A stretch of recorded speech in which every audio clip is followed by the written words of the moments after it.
Pemerintah memutuskan tarif pajak pertambahan nilai atau PPN naik menjadi 12% dari yang sebelumnya 11%. Kebijakan ini selambat-lambatnya akan berlaku mulai 1 Januari 2025. Menteri Koordinator Bidang Perekonomian Erlangga Hartarto mengatakan mayoritas masyarakat telah menjatuhkan pilihannya kepada keberlanjutan.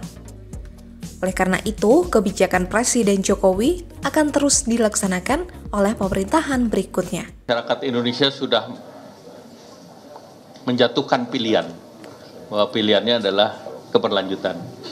Tentu kalau keberlanjutan, berbagai program yang dicanangkan pemerintah akan dilanjutkan, termasuk dalam kebijakan PPN. Program APBN 2025 kan pelaksananya adalah pemerintah yang akan datang. Jadi pemerintah yang akan datang akan mendapatkan kepastian sesudah pengumuman KPU. Dan tentu program yang perlu masuk dalam APBN adalah program yang akan dijalankan pemerintah mendatang. Tarif PPN sejak 2022 hingga saat ini yakni sebesar 11%. Kenaikan akan terus berlanjut menjadi 12% pada 2025 sesuai ketentuan Undang-Undang tentang Harmonisasi Peraturan Perpajakan atau UU HPP. Berdasarkan pasal 7 ayat 1 UU HPP, tarif PPN yang sebelumnya sebesar 10% diubah menjadi 11% mulai 1 April 2022. Lalu kembali dinaikkan menjadi sebesar 12% paling lambat pada 1 Januari 2025.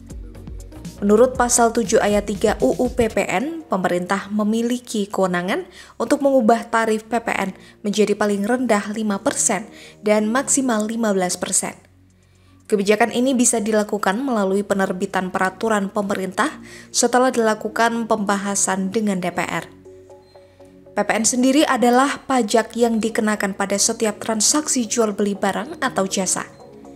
Hal ini terjadi pada wajib pajak orang pribadi atau badan usaha yang mendapat status pengusaha kena pajak.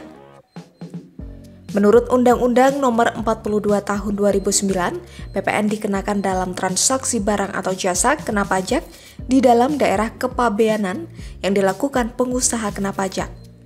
Misalnya pakaian atau barang-barang lain yang dibeli dari pusat perbelanjaan, kemudian layanan streaming film atau musik.